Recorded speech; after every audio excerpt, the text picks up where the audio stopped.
it's a burden of passion to create what you want in the world if you can't find it. And you find that through zines. For me, when I was a kid, it was compilations, LP compilations that had multiple bands and they came with a zine.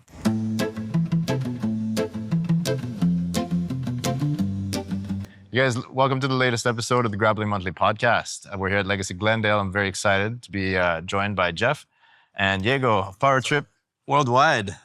You guys. How are you? Very good, thank you. We were just chatting a bit before. I'm so happy that you guys got back to me when I reached out.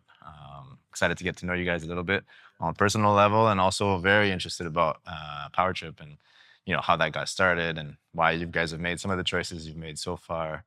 What you learned from book one and what's coming up next. Obviously, a good opportunity for us to talk about that too. So sure. Yeah, I'm excited to get into it. Yeah, there's a lot of people involved. Jeff and I are here today to represent for many of those in the crew. It's a fan club, hopefully, first of all. That's like kind of what the kind of like tongue-in-cheek idea was when we first started getting into it. Yeah. Similar to the podcast, it's like the way that we kind of grew up making a lot of things to represent the stuff that we loved in like punk culture or in hardcore culture. We grew up in a similar area of the country, of the United States. Yeah. Where like Seattle area. Washington State. And we grew up in the same kind of punk hardcore scene, slightly different eras, but probably crossed paths as teenagers. Okay. Also skateboarding. Yeah. Like being interested. He studied philosophy. I like to read it amateurly. So there's like a lot of that kind of intersection of DIY, kind of skate, punk, rebel culture a little bit, whatever you want to call it, graffiti. Sure. And then that's how my path got me into design. And Jeff is still a musician in a lot of punk bands too. Yeah, do a lot of touring musician. But the through line being community, like Yego said, a fan club. So like an often neglected through line and all these things, all these interests is really just that community that you're constructing when you start an artistic project. Nice. Being intentional and trying to like kind of share some of the same approaches to like why we love Jiu-Jitsu, why we think it's important. I was kind of outside all the obvious reasons. Like, we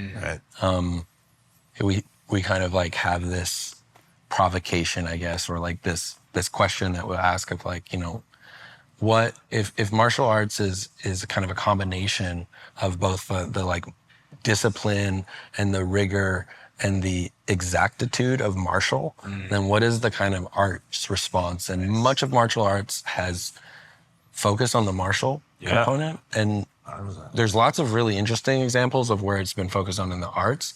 But in Jiu-Jitsu, I think like we found that there's maybe this like punk skate attitude that we could bring as like amateur grapplers to have this exact conversation. And that's where we started with the fan club idea. Yeah. We're enthusiasts. It's like the fertilizer to nurture the community. It's like a thing to throw in there that could potentially help it grow into something more exciting for an interface that other people could interact with that maybe aren't finding it through the martial aspect. Sure. Yeah, so as a fan club, we make a fan zine. Yeah. The zine, for anyone who doesn't know what a zine is, who's listening, that's totally okay. Some people are still learning it. It's just a shorthand for a magazine or a fan zine that would have been made maybe in the 20th century sometime, anywhere between the 40s and the 1900s. Yeah, no, anytime between, it's really associated with like band fan clubs, but all sorts of things had fan clubs. Lots of time, we grew up at the tail end of like mail order culture in punk. Yeah. And so you would be a part of something, a record label or a band mailing list, and you could kind of collect and learn more about it. Not different from social media, Instagram kind of stuff now, but very tactile. And so when we were kids, like I had designed pen pals, and I would send and make friends with people across the country or the world through some of that stuff. Yeah. And like I said, he still is doing a lot of this today as a touring punk musician. But very cool, very cool. Many questions come to mind, but the first one is: have you ever heard of OXW, Auto Explosion Weekend? No, I don't think so. Not off the top of my head. It was in Ottawa. It was a festival, yeah. It was a DIY punk music festival, yeah. Probably. Oh, my wife's gonna kill me because she's the one that organized it. Oh, really?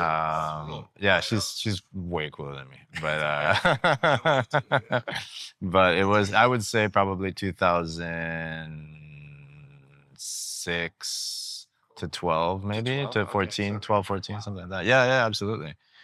But I find it interesting also, that you guys are from Washington State. The obvious call out there being Kurt Cobain, and so much of that like music that might not have been the most obscure album, probably the most popular, if anything, in terms of that genre. But like it didn't only make it to Ottawa and to like the East Coast, it made it freaking global. Right. Absolutely. Yeah. And it's the funny thing, like I'll be the first to tell you, I didn't know who Kurt Cobain was until he died. Really? Because I grew up in the middle of the city, and we were listening to rap and hip hop at that time.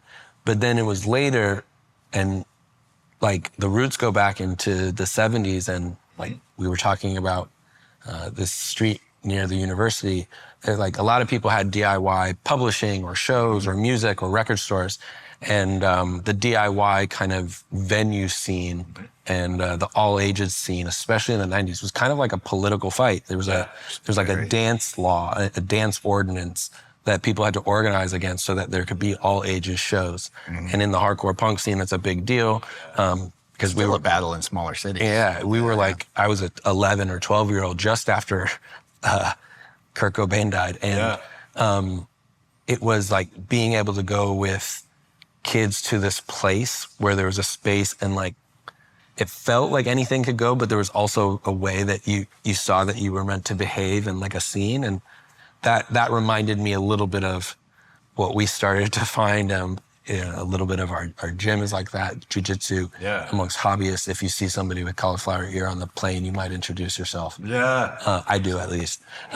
Give them some stickers. So there was something in the extension of kind of a little bit of how I don't want to say we grew up from being teenagers and now we're like in our late 30s and 40s and there was nothing in between, but there's still a big vein, I think, of that DIY kind of, you make the thing you want to share with people if you're excited. Yeah, absolutely.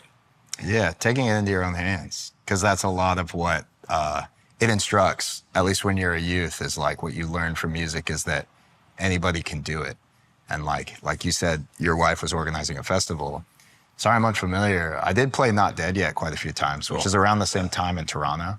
My friend Greg organizes that. But realizing that it's easy to, not easy, but it's a burden of passion to create what you want in the world if you can't find it. And you find that through zines. For me, when I was a kid, it was compilations, LP compilations that had multiple bands and they came with a zine.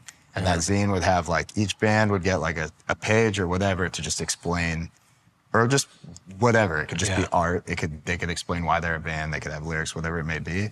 And that interface, however simple, judged like if you connected with it or not.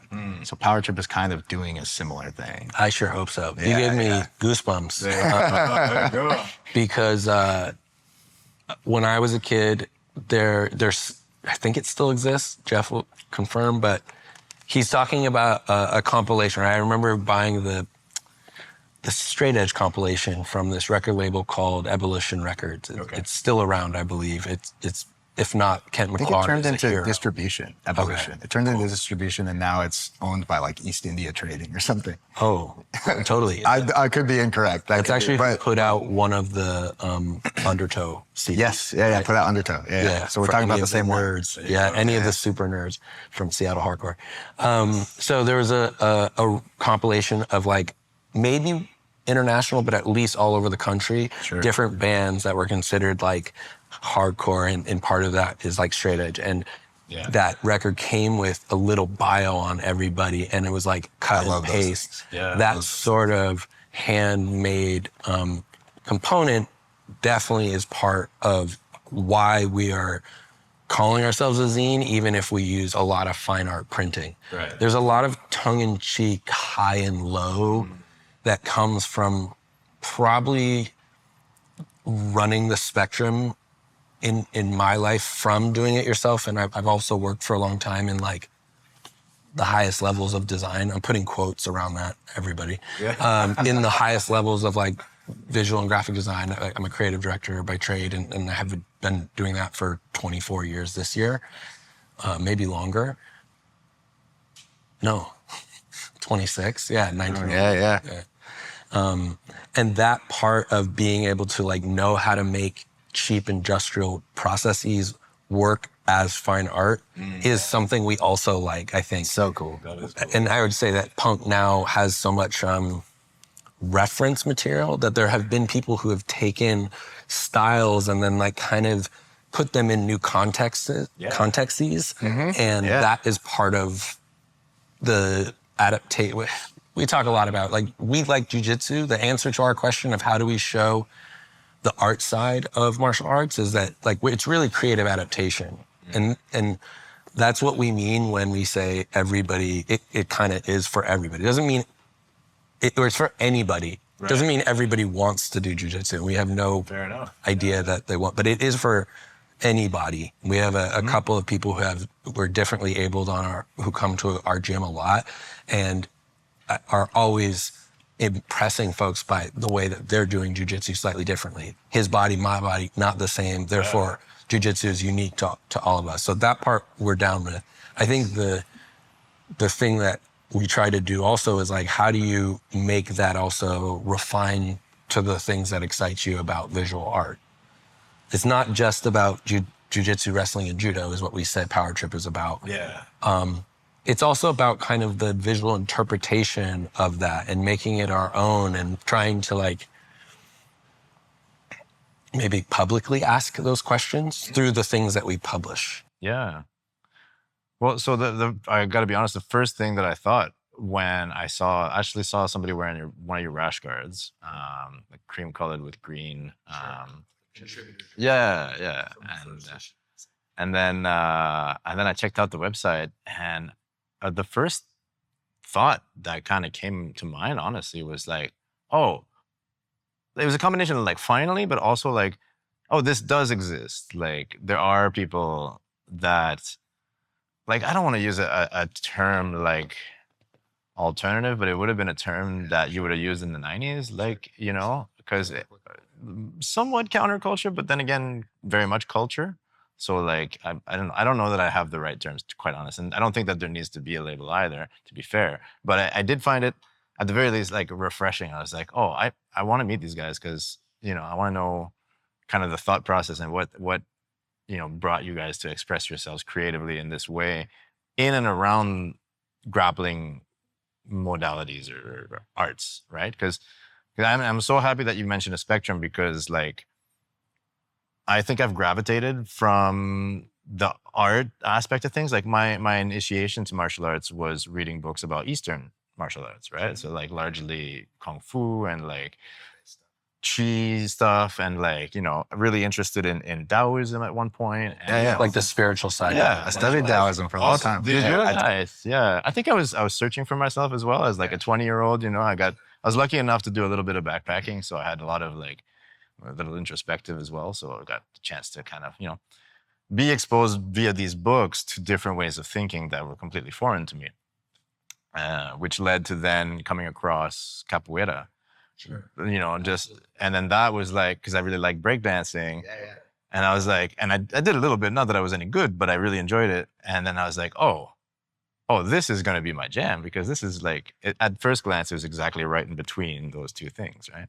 Sure. And then, so point being that I think I've oscillated between the arts and the martial back and forth over a number of years, right? Whereas like, when I started with jiu-jitsu, it was so like matter of fact whether something works or doesn't, that was like, it was somewhat rigid, yeah, but to me it was like refreshing, like a kick in the face, kind of like, yeah, you know what I'm saying? So no, I mean, I perked up as I heard you say those things. I feel that as well. For a couple, you said a couple of really interesting things there. I think one, the oscillation is also continuous. Like, let's get nerdy for a second. Like, the yin yang is in balance continually, right? Yeah. And I thought Ruka, from let's get to a design point of view, Ruka got it right with the balance of opposites as being one of the ways to look at a lot of the sport that they encapsulated at the time and up until recently. Yeah.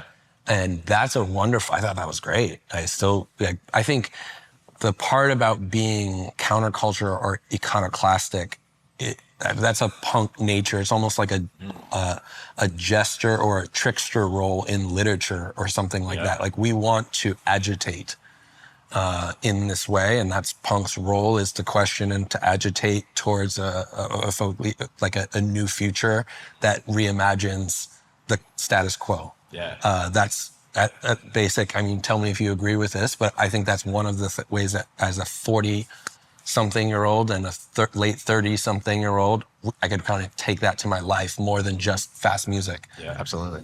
So I think that we want to be super respectful and understand the discipline of respect.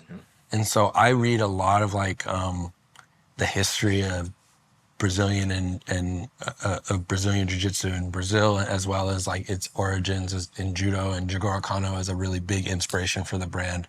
So we really love a lot of the historic stuff and have reverence for that. But reverence is different from obedience. Right. And I think that's an important kind of value of that yin yang. Like, you need to be able to question anybody who tries. We're having a lot of questioning of authority right now in the jiu-jitsu world. People who reign supreme and who could be unquestioned, who maybe mistook respect for obedience. And I think that's not what we would ask anyone to look at jiu-jitsu as being most, in our opinion, most useful for, the best reason to do. Go join a cult if you want that. I think that many of the things that you were saying about jiu-jitsu finding this, it works or not, is about that creative adaptation. And shout out to my personal mentor and the editor at large of Powertrip Worldwide is Joe Staples. He's a black belt at Meraki and also really accomplished creative director and friend of ours.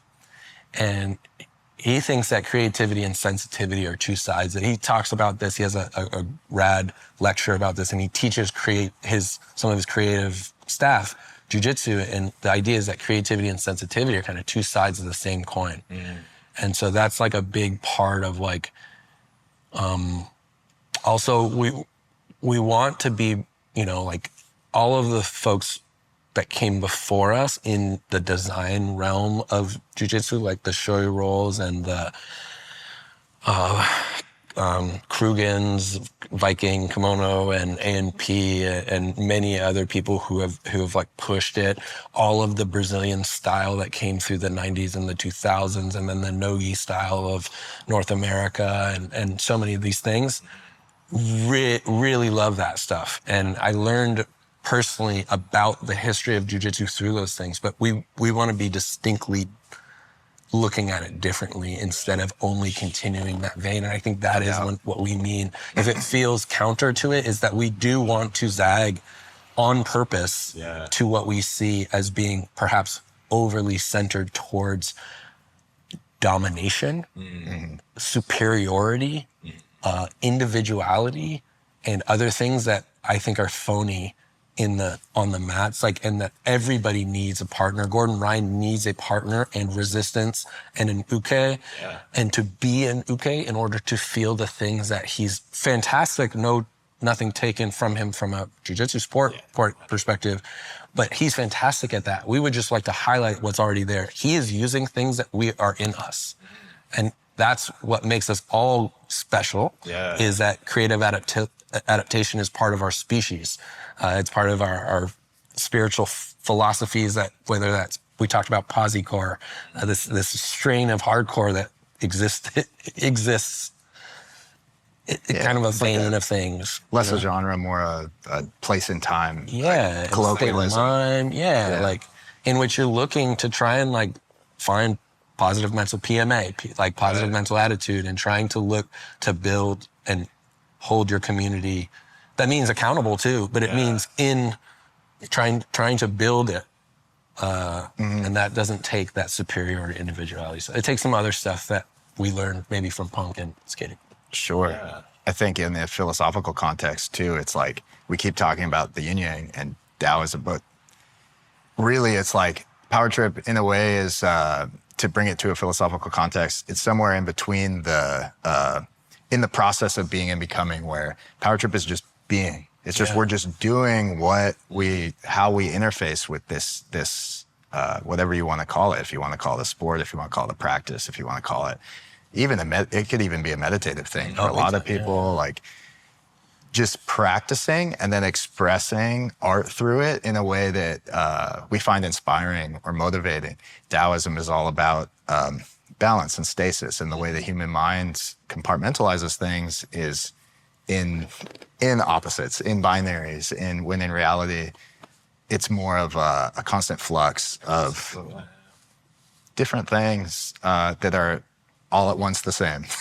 So it's that exact notion that we're speaking of. It's all these different things that seem to be conflicting, that a lot of times through marketing, you lose, because in marketing, you're giving someone the idea of something, you're paying lip service to something. So Powertrip very much is not trying to market anything, it's trying to express something. And that's why you have said so many times, first and foremost, it's publishing. It's the zine. It's the zine. It's the thoughts. It's the collection of things that make up this community. It's not the brand or so it's really just being that. And then whatever happens with it. Less of we have a marketing strategy and we're going to grow and get these figures and blah, blah, blah, blah. It's more like you're just doing what you're passionate about. Yeah, exactly. Being.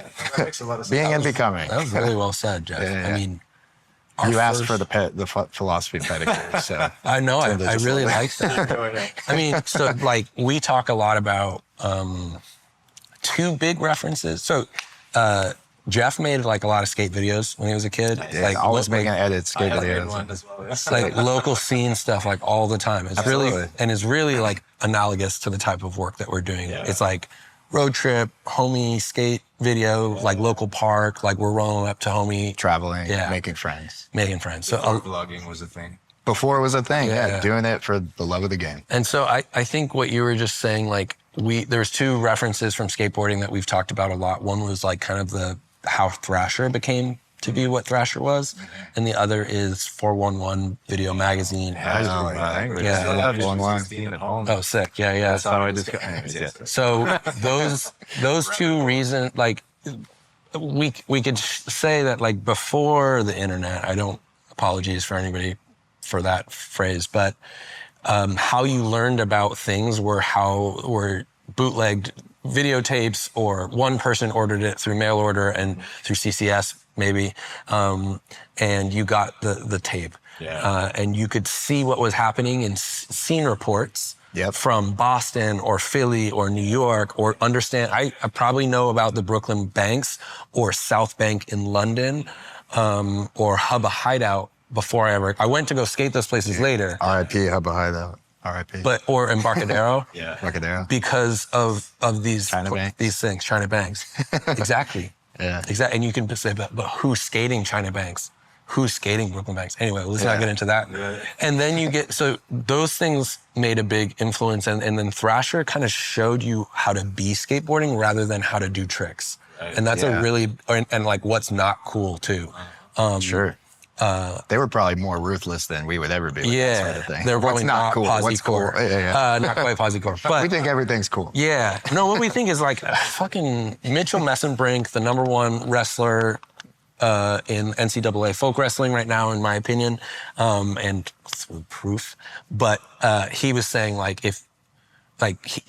was saying, I'm not too cool for anybody. I want to be able to be wrestling is what I love to do, is my art. Yeah. He has a very religious and spiritual approach to it. And I just love, I'm not too cool. I'm a wrestler. I'm not too cool I loved that. Yeah. And I think that's a little bit, I'm not that person, but I think that's how I learn the things I learn, is that and because I love Jiu-Jitsu, I want to promote the curiosity of asking, how do you put on a show? How do you start a band? Yeah. How do I go on tour? And someone like Jeff can give you a really good first lesson in that. How do I make my own zine? How do I work with the printer? How do I use graphic design to try and capture something that I see happening around me? That's kind of what I've taught for the last 25 years, whether as a teacher or as a creative director. And so with jiu-jitsu, like there's this creative adaptation that allows like both Jeff as a writer and a student of philosophy and a student of grappling and a musician, a really great musician. Thank you. Yeah, he has like 6 bands. I like all of them, and many other people do as well. And like it allows us to kind of like. There's a lot of other people in Powertrip. This is just who you talk to. Absolutely. Yeah.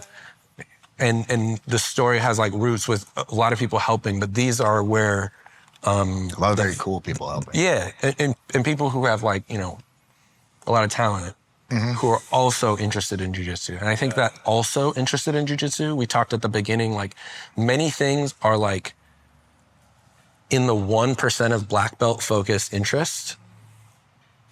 And I think we started saying that there's a magazine in Italy in the 90s and 2000s called Colors Magazines. It was put out by Benetton, the fashion magazine. And they had a workshop called Fabrica that was a postgraduate design shop that made the magazine. It was an excellent magazine. Anybody who looks it up, I think they'll enjoy it. They did it by episodes. There was one about STDs, one about violence, one about transportation, sex, all this stuff. And super artistic. Tibor Kalman, one of our my main inspiration as a creative director, because he wasn't really one. He like kind of couldn't design, but he like did a bunch of stuff that are now like all of Barnes and Noble's branding, for example, was him originally. Stuff from like Greenwich Village and like much of the early New York MoMA stuff. And anyway, so the point being is that magazine said, this is a magazine about the rest of the world. And so they looked at it kind of like, we want to be curious and like view. So this 1 foot in and 1 foot out, 1 foot in kind of skate, punk, DIY art making tradition, and the other in this rad, bastardized, growing, beautiful amalgamation of martial arts that is what's now called Jiu-Jitsu or Brazilian Jiu-Jitsu, because it's so many things right now. It's so silly to claim ownership over it. It's like English. It's really a combination of those who live it and like who add words. We have words from every part of the world in American English, and I think Jiu-Jitsu is getting like this too. Yes. I just watched Polaris, and they're talking about the European leg lock game versus the smash and pass Brazilians, and it's just this regionalization is fascinating. That's what we want to explore. You know, it's interesting that you say that, because I was just lamenting in like another conversation, not lamenting, but like commenting on the fact that like, for instance, judo, right? Like when you see the Olympics, yes, it's the top tier of the competitive scene in judo, but each country still really has its own characteristics, its styles. Georgian will pick you up by the belt and and then exactly. And the Japanese, their like smoothness, and like Koreans, their use of the sleeve and so on, right? And I thought for a second that maybe Jiu-Jitsu didn't have that. And you're making me revisit that assumption now, because you're right, you know, like we did just, and it keeps evolving, right? It's not, it doesn't show any signs of slowing down as far as I'm concerned. Like Berimbolo wasn't a word in the 80s, right? Sure. But very much is now. In fact, it's an old word now, right? And the fact that there would be a European leg lock game as opposed to, you know, American Jiu-Jitsu that they might be doing at Legion or what have you, or you know what I mean? Like J Flow's like approach to wrestle Jiu-Jitsu, judo, like. Sure. You also like, I mean, I could say 2 things. I think there's a very fascinating, this is so nerdy, we can move on. No. There's like, this is like really nerdy. There's a fascinating case. I've talked about this with Jimmy Jolliffe, one of the original founders of this, and he has some really cool things to say about this as well. I might be cribbing some of what he said, but I think there's like a couple things at work with Keenan Cornelius talking about American Jiu-Jitsu. I think that should be maybe characterized as North American, but nonetheless, I think there's a lot of valor to some of the ways that no-gi has developed, some of the way that money has influenced the sport since it's come here, and the way that the entertainment and media apparatus has changed since IBJJF and Abu Dhabi has come to the United States also. I'm not an expert in this, but I can kind of like, I'm good enough at marketing that I can kind of, even though we have no marketing plan, as Jeff said, I can kind of like, I can read the tea leaves to see like how it's changed. You also find a ridiculousness in trying to name it that I'll like equate with like trying to rename French fries freedom fries, where it does not matter.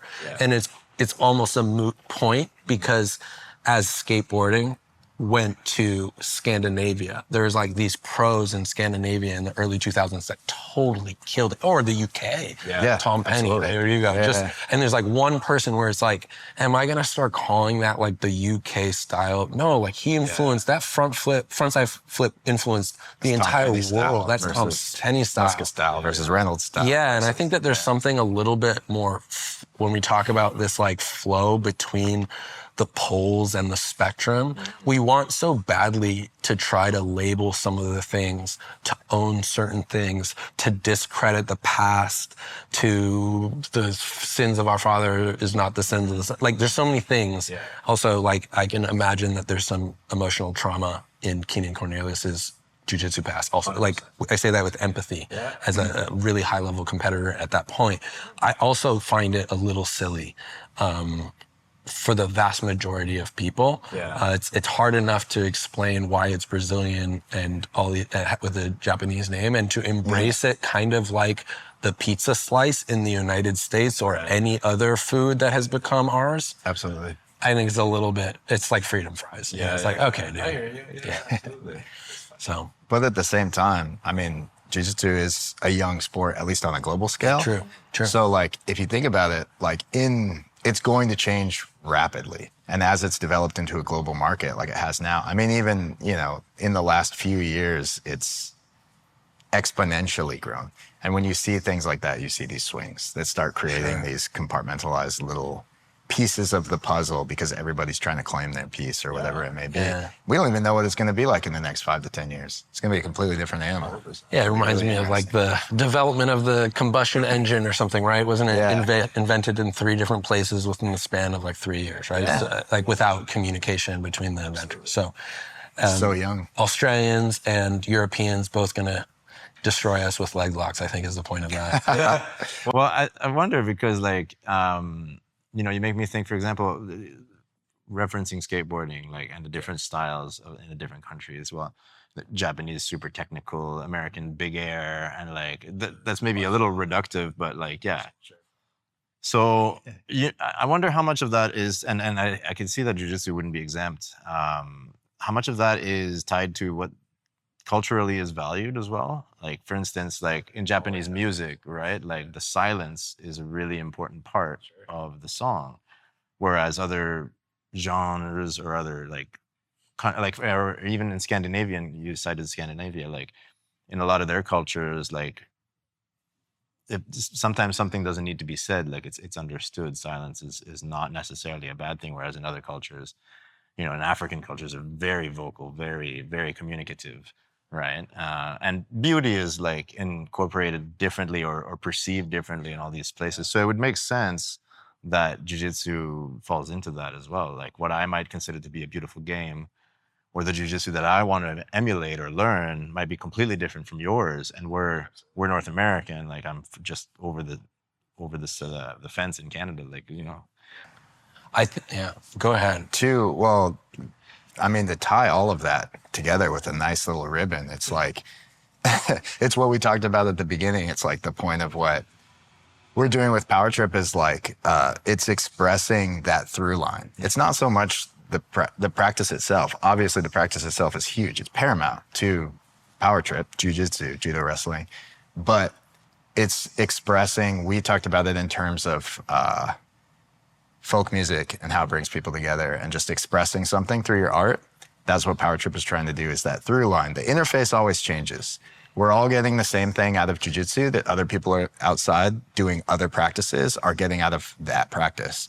It's just everybody's in pursuit of this intangible thing that's either meditative, transformative, engages with them in some way that makes them feel fulfilled. So Powertrip is the through line. It's like the fulfillment you get from the practice is trying to be expressed. Would you agree with that? Yeah. I thought that was really well said. And I also thought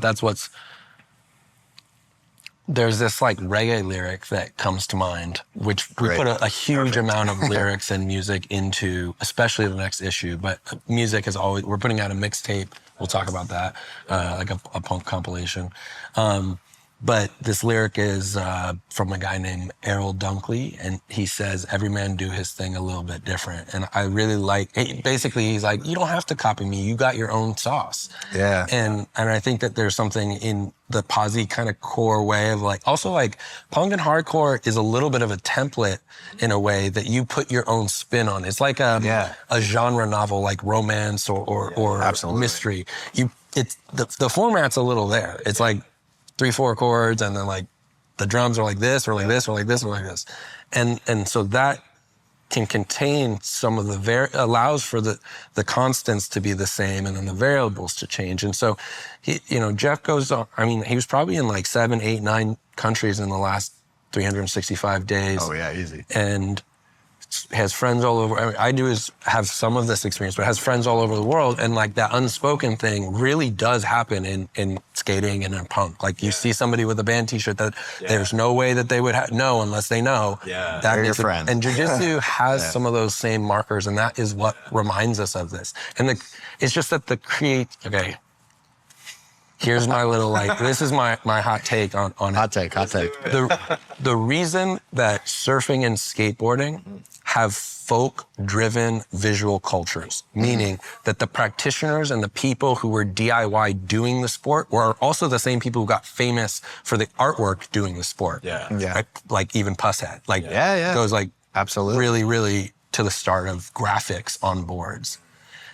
And surfing is similar. Those sports explore the environment as their training partner. Mm-hmm. Therefore, adaptability is way more upfront and forefront. Right. And therefore, I think there was a lot more about expressing yourself in public. Martial arts takes place in a judo, often in a strip mall in the United States. Yeah. There's not a lot of creative expression in their space. Yeah. There's a lot of tradition. There's a lot of must-haves. Yeah. 90% of the space is taken up by the thing that you can only share 4 hours a day, which is the mat. Yeah. I'm being a little bit reductive, but you get where I'm coming from. Absolutely. You can see how the insular, introspective nature of the dojo could not produce the same expressive, in-your-face, skateboarding is not a crime history. Yeah. Yeah. People built little, I mean this with all respect, people built little kingdoms in the dojo, and they didn't almost rarely have to get questioned. Yeah. Well, and we've seen, some of the problems that stem from that. Yeah, and lots of bad stuff happens in skating and surfing, but the artwork production part was in the street, on the beach, in places in which image is everything. Yeah. Hawaii, Brazil, New York City, Los Angeles, image is everything in those places during the 80s and 90s, like the history of custom t-shirts and bumper stickers. Yeah. And so I think we could keep going into the anthropology Brought by of the it, practitioners too. but brought by the glassing your own, art in your own board, glassing your boards, grip tape art. cutting your grip tape. I was going to graffiti say at the park, everything. Exactly. Yeah. So I think when we think about what we're trying to shine the light on is at first I had this black and white, that didn't happen in martial arts. And then I started really doing my job and doing and talking and seeing people. And it's wait a minute, there is a really big history of martial arts, visual art. And it took a minute. And then we've been talking about it more like folk art lately. And we would almost call what we mean by that is movement of the people art. Yeah. And that we look at punk that way, we look at reggae or blues music or jazz music or bluegrass music as those things too. They're the heart of the people kind of music, right? And Skateboarding and surfing is like the heart of the people for us. That really resonates because I think, you know, like I mentioned capoeira before, and it's another thing that's really in a public place, right? Yeah. Like it would be in a plaza, like in the middle of the town square or what have you, right? Or done in like hiding because really they didn't have any other option.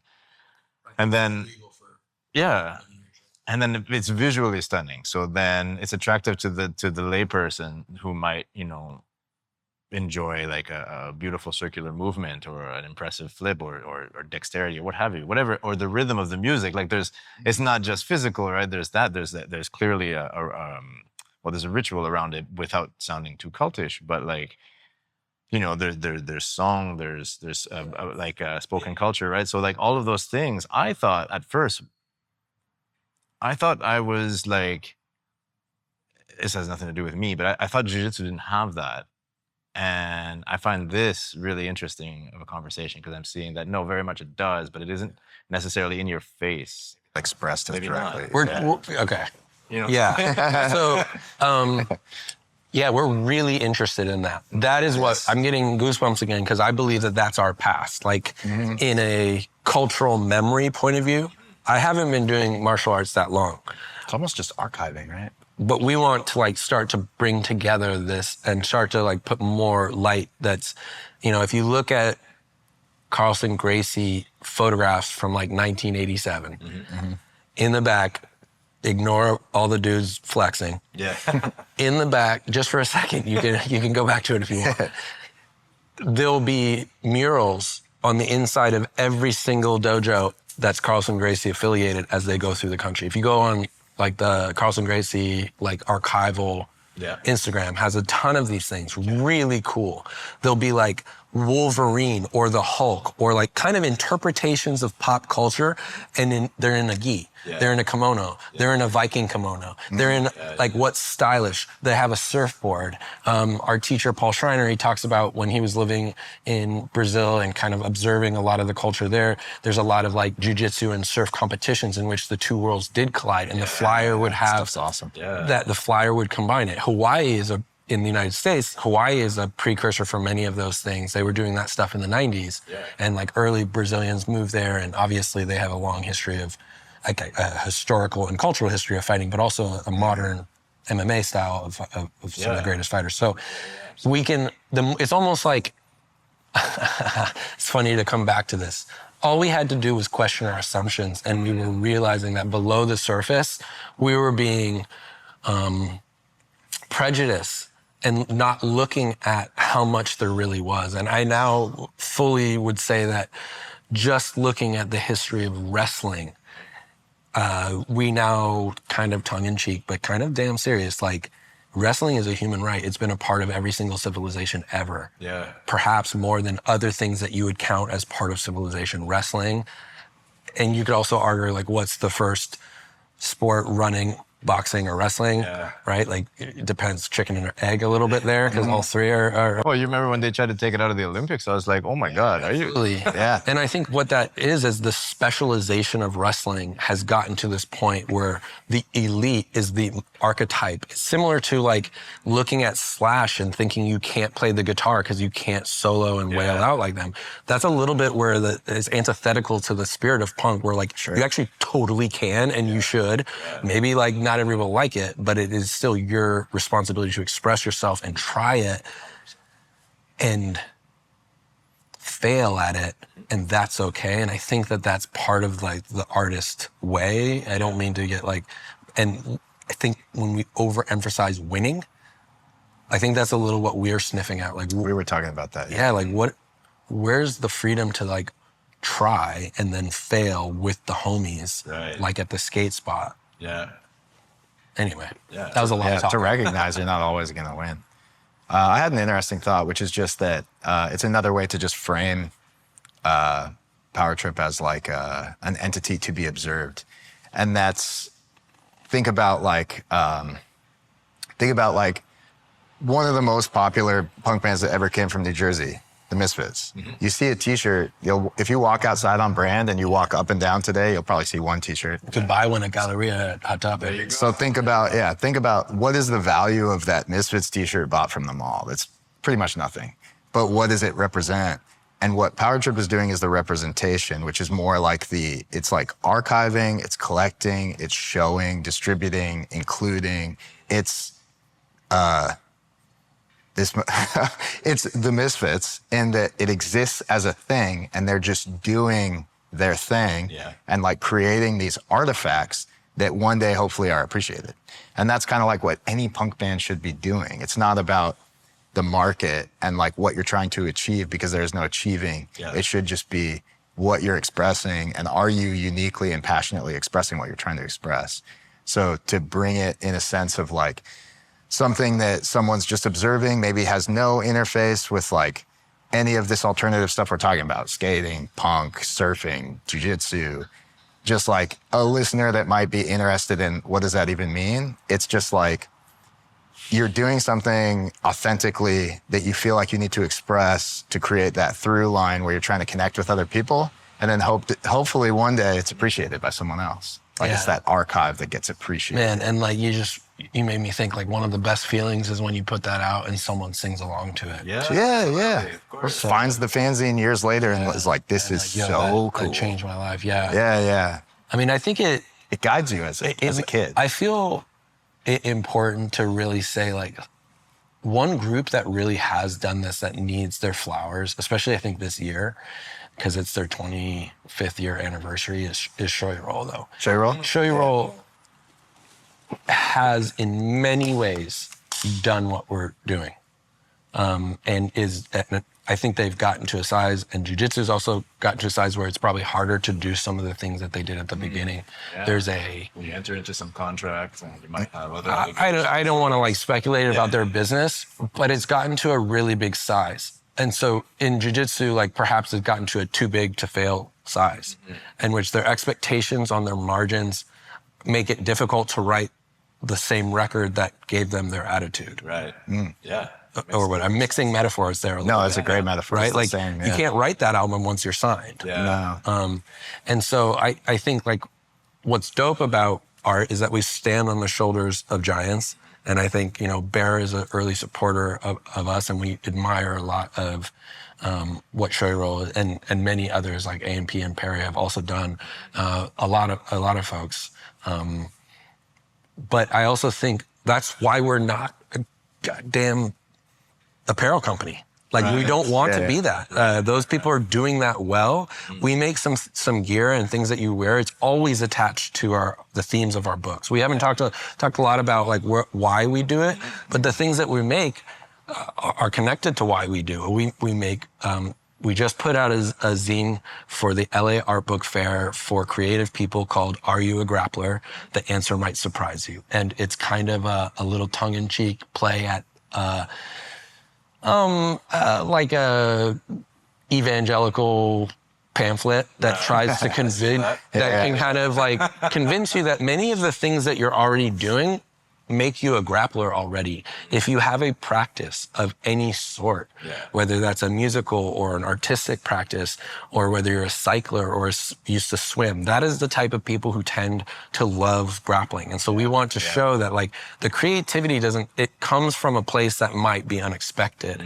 And that your interest in grappling can be really connected to you used to play water polo. There's a lot of water polo players. Strong legs. Strong ass legs. They can do the egg beaters all day. They probably have good guards. Damn. But so I think that idea, we pass out 100 pamphlets at the art book fair for free, and they're like a 16-page thing that says you're already one of us if you have a creative practice or any practice. Like just grappling is about that already. Nice. It's about you taking that thing that you are playing with that won't hurt you if you kind of continue to study it. I mean, you play with it because growth doesn't come from easy things. It comes from challenging yourself towards the edge. And the reason when I talk to I'm a dad, and when I talk to other parents about why I think jiu-jitsu is great for your kid, it's about you can go to the edge of fighting and tap, and you are safe. Yeah. And you can't do that so much at the boxing place. You'll get a concussion. And, you know, you're 7 years old, you can't do that. But wrestling and jiu-jitsu, you can do that. Judo, you might still get the concussion. But anyhow, I think this idea of trying to make things that can help people see grappling in this fight. I think like one of the early like kind of mission statements we said was that like fighting brings people together. And that's that oxymoron there, the tension in that, like, wait a minute, what do you mean? Like there's a joke in there for me because of course the clinch does, but there's also the idea that after an MMA fight or a match of any of our sports that we talk about, the like love of two competitors showing respect afterwards and how they smile and they show their exhausted elation. Many people, especially men, don't have a lot of opportunities to do that. And that is one of the reasons that when Jeff's saying like, earlier before we started recording, saying like the discipline of going even when I don't want to go, I always feel better. Part of those rituals are traditions of hand slap, fist bump. Those are some of the things that like we don't really, we're a secular group of people.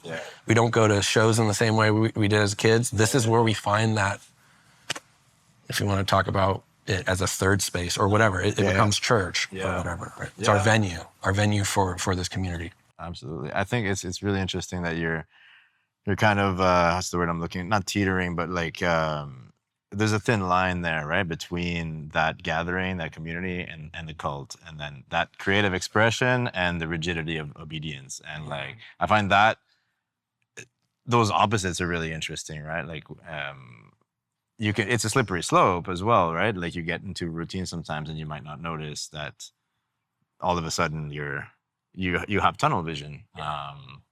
And then the nice thing about jiu-jitsu is that you might have somebody, like if you're in a let's say you're in a gym of like white gis and black rash guards, and somebody walks in with a unicorn rash guard, it's like, it's still jiu-jitsu, you know, and you're like, but that's one of the reasons I liked 10th Planet as well from the onset, because I was like, you cited misfits, like they, compared to what you could see at the time, like, even though it was Jean-Jacques Machado and Eddie Bravo, so like direct lineages that are connected to the source, right? He was an iconoclast, for sure. Yeah, the branding was very punk.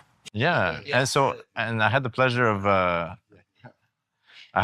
of sitting with Mike Dietrich, Vanguard, and that was like an eye-opening experience. Vanguard's rad. Shout out to Mike. Yeah, absolutely. Vanguard's rad. Really high quality. And then from the interesting company. Yeah, from the design perspective, also like imbued with some of that, I think, skate and punk culture. He helped me realize that even on the side of like a Gracie Baja, for example, the expression, the expression of self, of individual like creativity is taken out of everything. And then so it only resides in the actual application of the art itself, right? Because you no longer have it in the gi, and all the academies have that blue floor, and you know, they're identical. And then they have their own reasons, right? Standardization and scale and growth and, you know, all these other things. But I thought it really interesting because at first, when I started jiu-jitsu, Gracie Baja was something I said to myself, I'm never, like, is opposite to what I want to do, because I was like, you know, why am I forced to wear XYZ type of thing? You know, 20-year-old, 27-year-old, like, you can't tell me what to do type of thing. Sure. But I guess creativity lies. Well, I think there's something different about discipline and rules and the reasons that you decide to follow them. Right now, we're in a room with a lot of famous different types of fighters. Yeah. And they all contributed to the stuff that we're talking about. Or like, even if we want to be pushing against things that the Gracies did, I'm pretty down with Maeda. Like, he could do no wrong with me. Kantakoma's rad. And Jigoro Kano as well. But the reality is, like, we still are standing on this really interesting thing that made its way in the 70s and 80s and 90s into the mainstream that we're really lucky to be able to do at this part of our wider global culture, where many of us don't have places to put this aggression. Yeah. DIY spaces of punk community spaces, the Elks Lodge and the VFW halls, like those are the things getting cuts from budgets also. But so like those things don't really exist in the way that they did when we were still only 30 or 40 years into suburban development. Right. We're now much past that. And so it's hard to throw a show. It's hard to do these things. So our gyms are not the only place where jiu-jitsu exists, and that's an important way for us to keep our head out of the sand and to not get cultish and to keep going and meet like there's lots of reasons to stay at your gym. And we don't advocate for people to just like abandon, but there's a lot of reasons to look around and to see what other crews are doing that influence how you want to do what you do. And that's the part of skating and surfing and design and all these other things that we should re-embrace. So, but without throwing the baby out with the bathwater, as we look at these photos, I like aspects of huge parts of what we see, of the lineage of a place like Gracie. I think Alberto Crane is a pretty incredible, also a business pioneer and an entrepreneur in a time. Yeah, like if you know a little bit about his empire here in the Valley, like he's impressive. Especially post-fight. I'd love to interview him for our thing. Absolutely. But yeah, so he's so there's lots of respect, but there's also this thing that we came from like, hey, like now can we bring our thing here? And I think that's what jiu-jitsu is for. Like each group has brought a new, we talk about Lachlan Giles like it's past tense, but like we're talking about him breaking out in the world in 2019 and people still are only understanding his importance to bringing that stuff on the scene. And not that everything is top down either. Like us organizing local gyms and doing open mats and kind of focusing the way we've done, like I think we must have friends at like 20 gyms in LA County now. And that, all over. Yeah, and that changes it, you know? Yeah, and then anywhere you go, right? Assuming you have time. You know, if you're playing on number of shows, you might not have time, but you know. He's throwing a party in Colombia in late July, for a record in Bogota, and he has a record release. He's in a band from Colombia, and believe it or not, he's, you know, so Powertrip will be in South America later this summer. We were going to mention, you want to say a little bit of said either, but right now it's looking like there might be like luchador wrestling at the event too. Oh my God. Which is looking like it's going to be pretty That cool. would be really cool. But sorry, what did I say? What? Yeah. Well, just, I wanted to talk a little bit, like what we're saying here is part of this second issue's theme. Oh, recovery. Yeah, let's get into it. Yeah. I do want to be respectful of your time as well. Sure. That, Let's wrap it up. Really, I'm happy to talk all day. really quick anecdote I got to say too, because we were talking about like different gyms and how they slice it and like where everybody fits, et cetera, et cetera. I got to say, from my perspective, I don't have judgments about how people want to do their jiu-jitsu, run their schools, run their business, whatever it may be. I think you should do the things that you feel passionate about doing. And if they make you feel a certain way, how I receive them is going to be fully up to me. And it's the same thing for me with music, where I'm like, I rock with this or I don't rock with this, but I respect that you do it. Yeah. You know what I mean? And I feel the same way about jiu-jitsu. Like we talked about all sorts of different gyms. I have friends at so many different gyms. I've trained at so many different gyms. I've seen all the different ways people slice the business aspect of it. And I have respect for all of it. I'll say that. Love that. Yeah, there's, I was looking at this punk zine to build on that from like 78 from Detroit. And on the inside front cover, it says, "You don't like it, make one yourself." Nice. And so there's Exactly. And it's both like a in your face way, but also like there's an invitation there for the DIY. I think that like, this is the one that I'm gonna do. And that's a little bit of jiu-jitsu. That's why people open their own gyms. Like they want to do it. Every man do his own thing a little way different. So one of the, since we kind of moved to Frogtown Jiu-Jitsu, headed by Paul Schreiner and with a lot of our friends there, we started looking at the second issue. We launched the first issue in February 2025. It was about play and kind of looking at play along that spectrum or from a prism where you're looking at almost every definition. Because as we said, certainly Gordon plays to get to seriously deadly positions. Yeah. But playing is also what we do with kids classes and what we do a lot of like the core of the conversation in constraints-led approach or in ecological dynamics has to do with like the principles of proprioception and game theory coming together to learn a new skill. Yeah. Very fascinating.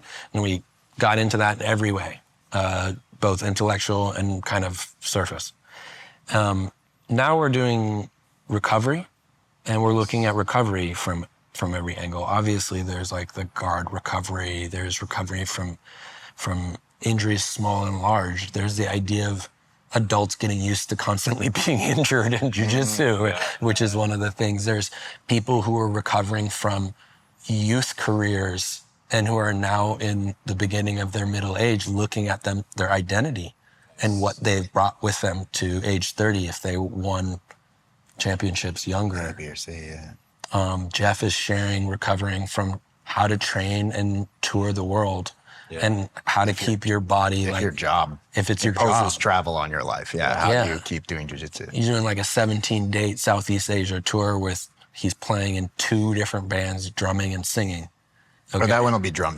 Double drum. Okay, double drum. Double drum. How do you keep yourself, and then he rolls in all the cities. So how do you keep yourself working out and keeping your cardio, not losing all these things that you work hard. We work hard to get our VO2 max and all that. And we work hard to be able to get a consistent pass on both sides. And you can lose those things like skating if you don't keep up with it.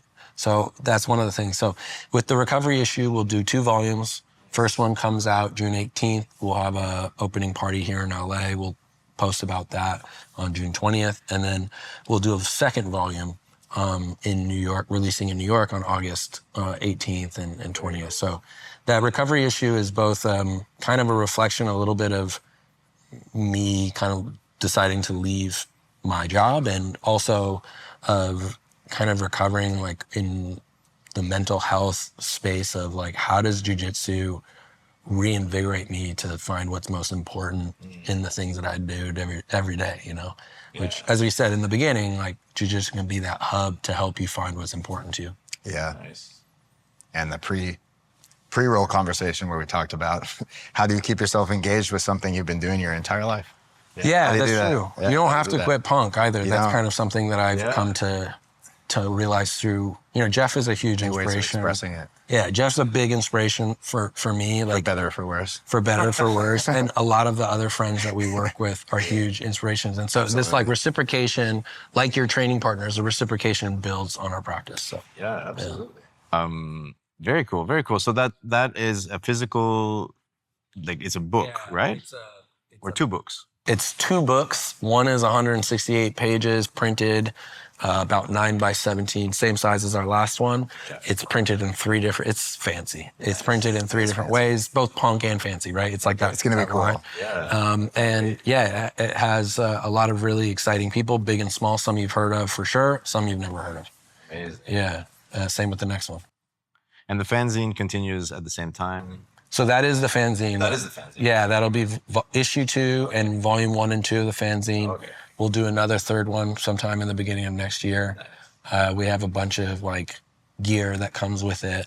We'll have, you know, a party, as we said, and some retail pop-ups. We're going to try and do a lot of cookouts this summer and try and do those globally. So look out for like barbecue and mobile mats coming to a park near you if you live in Paris, Bangkok, Jakarta, Sao Paulo. Yeah, wherever you're at. Very cool. So then if if someone's watching this, or they might be scrolling on Instagram, how do we find you guys basically? Or how do we make sure we don't miss, you know? Sign up for our newsletter on our website. That's going to be powertripworldwide.com. And then follow us on Instagram.